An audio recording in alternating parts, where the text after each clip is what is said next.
समोर हजारो फूट खोल दरी आहे. खाली बर्फाच्या जाड थराखाली गर्जना करत वाहणारी नदी आहे. सभोवताली हिमालयाचे उंच तुटकेकडे उभे आहेत. थंड वारा इतक्या वेगाने वाहतोय की माणसाला उभं राहणं सुद्धा कठीण होतंय. एका बाजूला गावकरी असहाय्य नजरेने दुसऱ्या काठाकडे पाहत आहेत. त्यांच्या समोर त्यांची शेती आहे, त्यांचे नातेवाईक आहेत, औषध आहे, अन्न आहे. पण मध्ये आहे मृत्यूसारखी भयानक दरी. एका चुकीच्या पावलानं सर्व काही संपणार. लष्कराचे अधिकारी जागेची पाहणी करतात आणि स्पष्ट सांगतात, इथे पारंपरिक स्टील किंवा कॉन्क्रीटचा पूल बांधायचा असेल तर अवजड यंत्रसामग्री लागेल. ती या डोंगरावर आणणं जवळजवळ अशक्य आहे. यासाठी अनेक महिने, कदाचित वर्षभरही लागू शकतो. त्या क्षणी सर्वांच्या चेहऱ्यावर निराशा पसरते. पण त्याच वेळी त्या गोठलेल्या जमिनीवरती एक महिला शांतपणे पुढे येते. तिच्या डोक्यावरती हार्ड हॅट आहे. हातात गुंडाळलेले नकाशे आहेत. तिच्या मागे ना प्रचंड क्रेन आहेत ना बुलडोझर. फक्त काही ट्रक आहेत आणि त्या ट्रकमध्ये भरलेले आहेत स्टीलचे लहान लहान भाग. उपस्थित अनेक जण एकमेकांकडे पाहून हसतात. हे या छोट्या तुकड्यांनी पूल बांधणार? कुणीतरी उपहासाने म्हणतो. पण त्या महिलेच्या चेहऱ्यावरचा आत्मविश्वास अजिबात डळमळत नाही. कारण तिला माहीत असतं, काही वेळा जग बदलण्यासाठी मोठ्या यंत्राची गरज नसते, मोठ्या विचारांची गरज असते. त्या महिलेचं नाव होतं शकुंतला भगत. पुढील काही महिन्यात जे घडलं त्याने भारतीय अभियांत्रिकी क्षेत्रामध्ये नवा अध्याय लिहिला गेला. ज्यांनी तिच्यावरती हसले होते तेच तिच्या कामाला सलाम करू लागले. पण या यशामागे संघर्षाची अशी कहाणी दडलेली होती जी आजही अनेकांना माहीत नाही. ही कहाणी सुरू होते 1933 साली, एका अशा घरात जिथे पूल हे फक्त लोखंड आणि सिमेंटचे नसून स्वप्नांचे असायचे. शकुंतला यांच्या वडिलांचं नाव होतं S.B. जोशी. ते या काळातील भारतातील नामांकित ब्रिज इंजिनियर म्हणून ओळखले जात. घरात सतत नकाशे, स्टीलचे आराखडे, गणिती सूत्र आणि पुलांच्या रचना यांच्या चर्चा चालायच्या. लहान शकुंतला इतर मुलांप्रमाणे बाहुल्यांमध्ये रमल्या नाहीत. त्या वडिलांच्या टेबलावर पडलेले ब्रिज ट्रस्टचे नकाशे तासनतास पाहत बसायच्या. कोणता बीम किती वजन पेलतो, पूल कोसळू नये म्हणून कोणती रचना करावी लागते, नदीच्या प्रवाहाचा परिणाम कसा मोजला जातो, हे प्रश्न त्यांना लहानपणापासूनच पडू लागले होते. वडिलांनाही मुलीची ती जिज्ञासा दिसत होती. त्यांनी तिला कधीच हे मुलींचं काम नाही असं सांगितलं नाही. उलट त्यांनी तिला प्रत्येक रेषेचा अर्थ समजावून सांगितला. कदाचित त्या क्षणी एका महान अभियंत्याचा जन्म होत होता. मात्र त्या काळातील समाजाची मानसिकता वेगळी होती. 1940च्या दशकात मुलींनी शिक्षण घ्यावं, पण तेही मर्यादित. डॉक्टर, शिक्षिका किंवा गृहिणी एवढेच पर्याय समाज मान्य करत होता. सिव्हिल इंजिनियर, जिथे दिवसभर बांधकामावरती काम करावं लागतं, कामगारांमध्ये राहावं लागतं, धुळीत, उन्हात आणि पावसात उभं राहावं लागतं, हा विचारसुद्धा अनेकांना हास्यास्पद वाटायचा.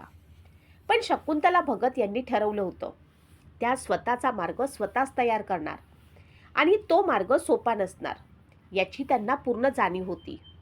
1949 साल उजाडलं आणि शकुंतला भगत यांनी मुंबईच्या प्रतिष्ठित व्हिक्टोरिया जुबली टेक्निकल इन्स्टिट्यूट म्हणजेच आजच्या VJTI मध्ये सिव्हिल इंजिनिअरिंगसाठी प्रवेश घेतला.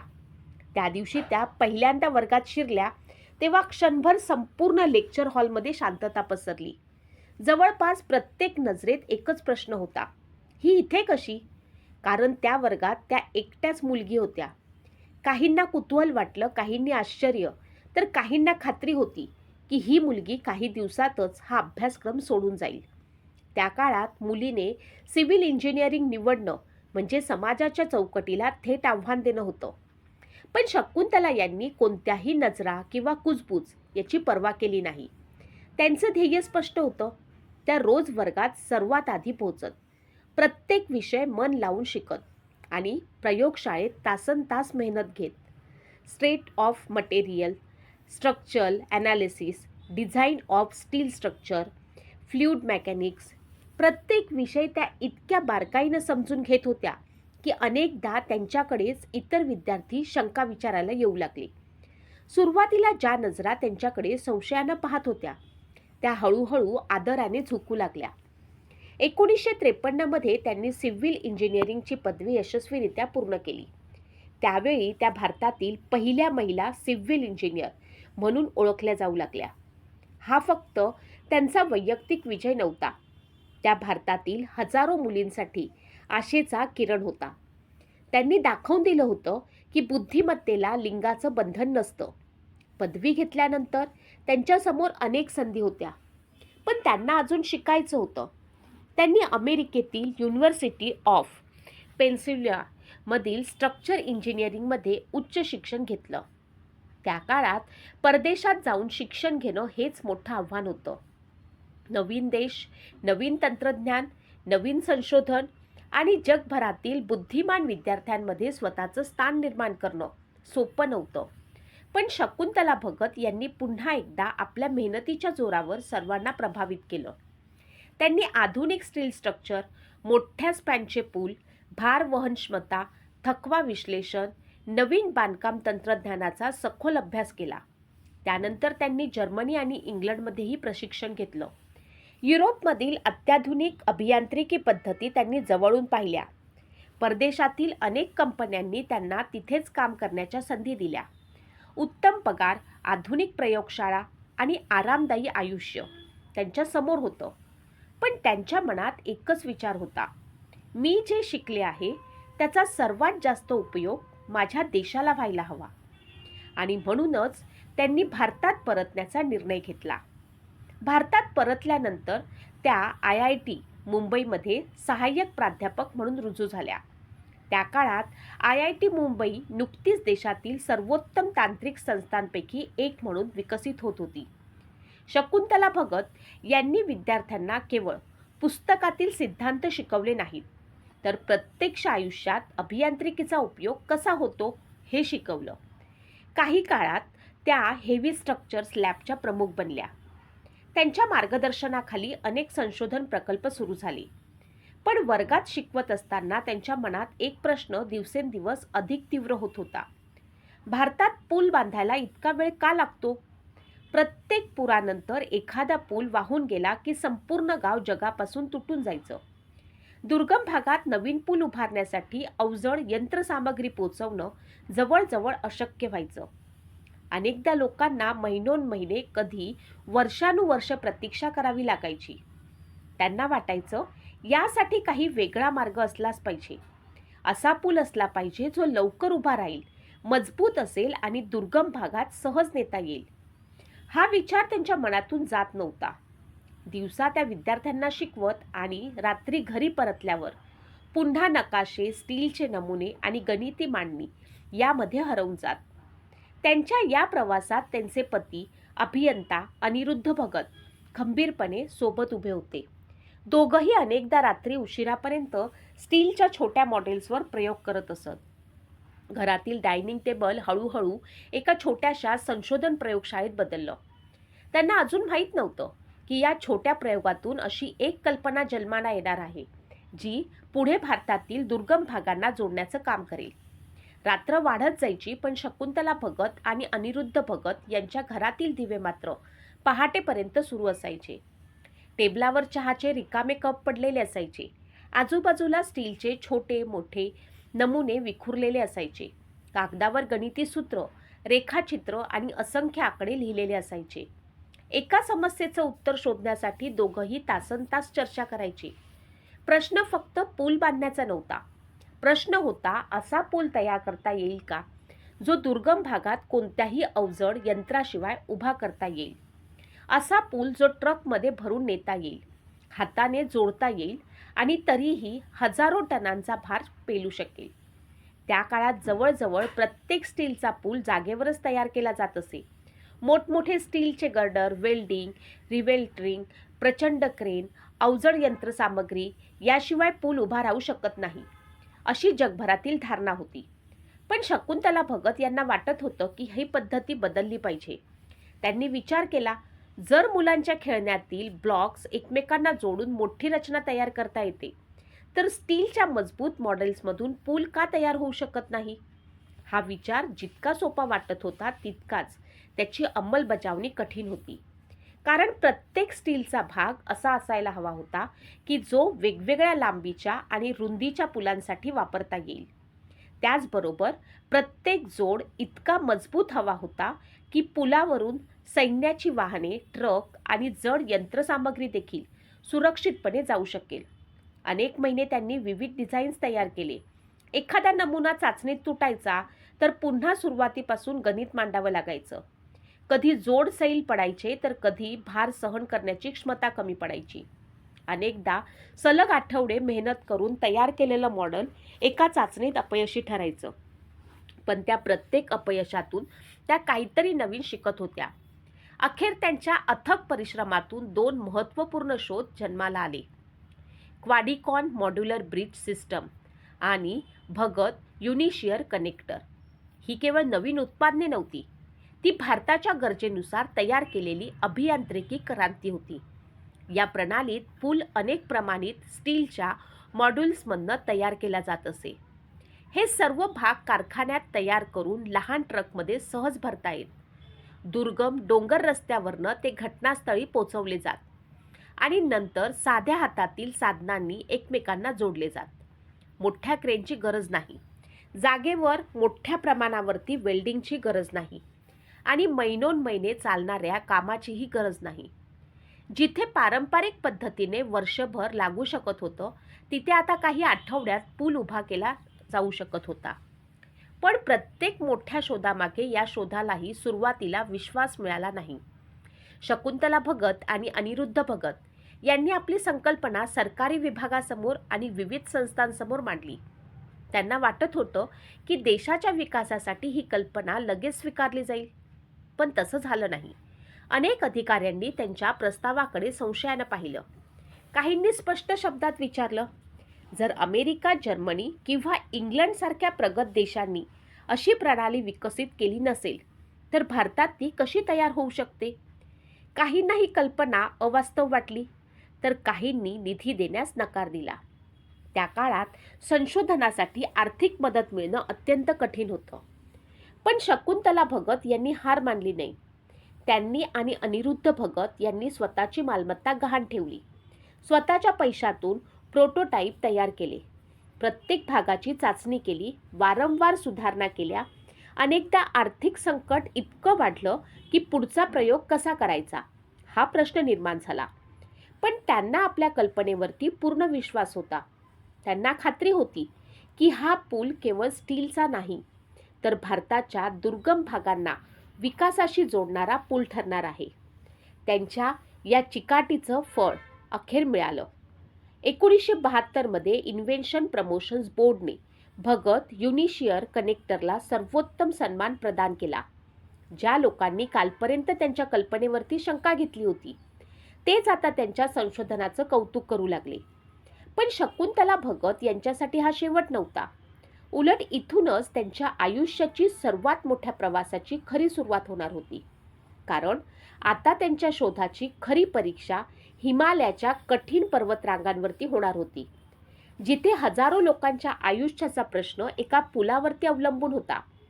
1972 नंतर भारताच्या अनेक दुर्गम भागांमध्ये या नवीन तंत्रज्ञानाची चर्चा सुरू झाली.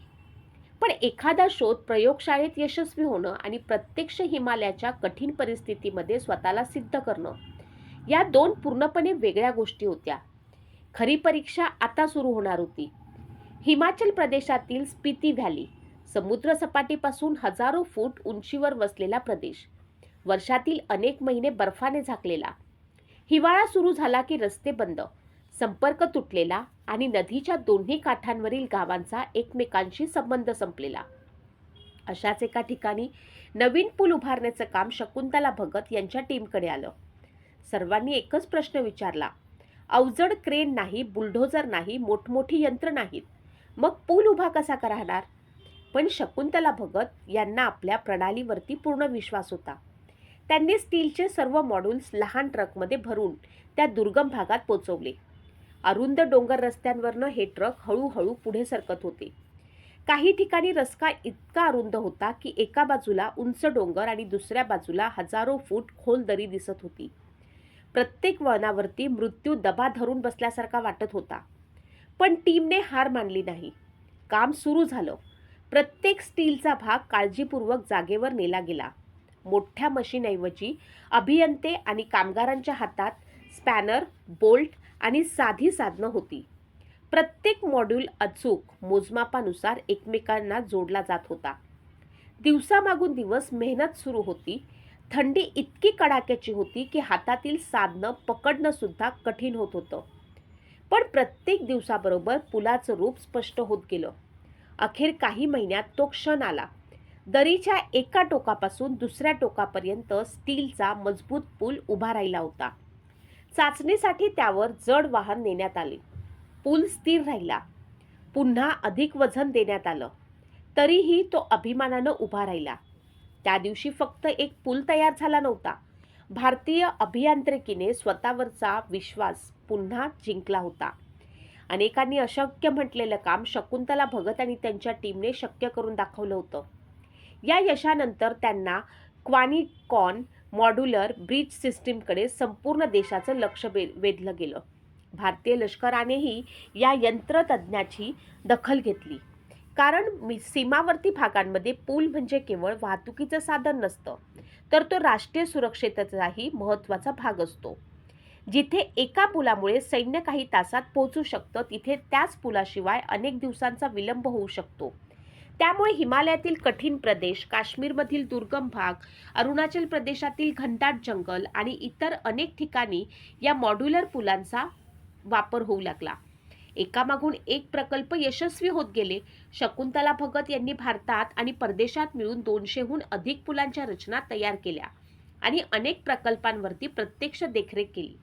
त्यांच्या डिझाईनमुळे हजारो लोकांचं आयुष्य बदललं. ज्या गावापर्यंत पूर्वी पोहोचणं कठीण होतं, तिथे आता रुग्णवाहिका जाऊ लागल्या. मुलांना शाळेत जाणं सोपं झालं. शेतकऱ्यांचा माल बाजारात पोहोचू लागला. लष्कराची हालचाल अधिक वेगवान झाली. एका अभियंत्याच्या कल्पनेनं लाखो लोकांच्या जीवनात बदल घडवून आणला. परंतु इतकी मोठी कामगिरी करूनही शकुंतला भगत यांना प्रसिद्धीची कधीच हाव नव्हती. त्या नेहमी म्हणत असत की अभियंत्याचं खरं यश पुरस्कारांमध्ये नसतं, तर त्याने उभारलेली रचना अनेक वर्ष सुरक्षितपणे उभी राहण्यात असतं. त्यांच्या दृष्टीने प्रत्येक पूल हा केवळ स्टीलचा ढाचा नव्हता, तर 2 काठांना, 2 गावांना आणि हजारो आयुष्यांना जोडणारा विश्वास होता. वर्षानुवर्ष शकुंतला भगत यांचं काम सुरूच राहिलं. देशाच्या कानाकोपऱ्यात नवीन पूल उभे राहत गेले. पण त्या प्रत्येक यशानंतरही त्यांच्या स्वभावात कोणताही बदल झाला नाही. प्रसिद्धी, मुलाखती आणि पुरस्कारांच्या झगमगाटापेक्षा त्यांना नवीन समस्या सोडवण्यात जास्त आनंद मिळायचा. एखाद्या दुर्गम गावामध्ये पूल उभा राहून पहिल्यांदाच एखादं मूल शाळेत जात असेल, एखादा रुग्ण वेळेवरती रुग्णालयात पोहोचत असेल किंवा एखादा शेतकरी आपला माल बाजारात विकू शकत असेल, तर तोच त्यांच्या आयुष्यातील सर्वात मोठा पुरस्कार होता. त्यांच्या कामाची दखल देश-विदेशात घेतली जाऊ लागली. अनेक अभियांत्रिकी संस्थांनी त्यांच्या संशोधनाचा अभ्यास केला. मॉड्युलर स्टील ब्रिज ही संकल्पना केवळ भारतापुरती मर्यादित राहिली नाही, तर विविध देशांमध्येही तिची उपयुक्तता लक्षात राहिली. त्यांनी डिझाईन केलेल्या पुलांनी हिमालयातील कठीण प्रदेशांपासून ते इतर अनेक भागांपर्यंत लोकांना सुरक्षित मार्ग उपलब्ध करून दिला. 1993 मध्ये त्यांना woman engineer of the year हा प्रतिष्ठेचा सन्मान मिळाला. हा पुरस्कार फक्त एका अभियंत्याला मिळालेला नव्हता, तर त्या काळात पुरुषप्रधान क्षेत्रात स्वतःची वेगळी ओळख निर्माण करणाऱ्या एका भारतीय महिलेच्या जिद्दीचा गौरव होता. ज्या मुलीला कधी काळी सिव्हिल इंजिनिअरिंग मुलींसाठी नाही असं ऐकावं लागलं होतं, तीच महिला आता हजारो विद्यार्थ्यांसाठी प्रेरणास्थान बनली होती. पण प्रत्येक प्रवासाचा एक शेवट असतो. 2012 साली वयाच्या 79व्या वर्षी शकुंतला भगत यांनी अखेरचा श्वास घेतला. त्यांचं निधन झालं. पण त्यांनी उभारलेले पूल आजही उभे आहेत. त्या पुलांवरनं दररोज हजारो वाहने जातात. लाखो लोक प्रवास करतात. कदाचित त्या लोकांपैकी अनेकांना हेही माहीत नसेल की ज्या पुलावरनं ते जात आहेत, त्यामागे एका भारतीय महिलेची विलक्षण बुद्धिमत्ता आणि अथक परिश्रम दडले आहेत. आज आपण उंच उंच इमारती पाहून त्यांचे वास्तुविशारद आठवतो. मोठे धरण पाहून त्याचे अभियंते आठवतो, पण दुर्गम डोंगराळ भागात एखादा मजबूत स्टीलचा पूल दिसला तर त्यामागे कुणाचं स्वप्न असेल याचा विचार फार कमी लोक करतात. इतिहास अनेकदा राजे, सम्राट, युद्ध आणि राजकारण लक्षात ठेवतो, पण शांतपणे देश जोडणाऱ्या अभियंत्याची नावं अनेकदा इतिहासाच्या पानामध्ये हरवून जातात. शकुंतला भगत यांची कहाणी आपल्याला एक महत्त्वाचा धडा शिकवते. मोठा बदल घडवण्यासाठी नेहमी मोठ्या आवाजाची गरज नसते. काही वेळा शांतपणे केलेलं काम इतिहास घडवत असतं. त्यांनी कोणतीही क्रांतीची घोषणा केली नाही, कोणतंही आंदोलन केलं नाही, पण आपल्या बुद्धिमत्तेच्या आणि मेहनतीच्या जोरावर त्यांनी भारताच्या विकासात असा वाटा उचलला जो आजही असंख्य लोकांच्या जीवनात दिसून येतो. आज जर एखादा सैनिक हिमालयातील दुर्गम चौकीपर्यंत वेळेवर पोहोचत असेल, एखादं मूल नदी ओलांडून शाळेत जात असेल, एखादा शेतकरी आपला माल सुरक्षितपणे बाजारात नेत असेल, तर त्या प्रवासामध्ये कुठेतरी शकुंतला भगत यांच्या विचारांचा, त्यांच्या संशोधनाचा आणि त्यांच्या धैर्याचा वाटा आहे. म्हणूनच पुढच्या वेळी तुम्ही एखाद्या स्टीलच्या पुलावरनं प्रवास कराल तेव्हा फक्त खाली वाहणाऱ्या नदीकडे पाहू नका. त्या पुलाच्या प्रत्येक स्टीलच्या जोडामध्ये दडलेली एका भारतीय महिलेची जिद्द आठवा. समाजाच्या शंकांना उत्तर देत, आर्थिक संकटांचा सामना करत, स्वतःची मालमत्ता गहाण ठेवून हे अशक्य आहे असं म्हणणाऱ्या जगाला हे शक्य आहे असं कृतीतून दाखवून देणारी ती महिला म्हणजे शकुंतला भगत. आपण अनेक नायकांची नावं पाठ करतो, पण देशाला जोडणाऱ्या या अद्भुत अभियंत्याचं नाव तितक्याच अभिमानानं लक्षात ठेवायला हवं. कारण काही लोक इतिहास लिहितात आणि काही लोक इतिहासाला जोडणारे पूल बांधतात. ही होती भारताच्या महान अभियंता शकुंतला भगत यांची प्रेरणादायी सत्यकथा.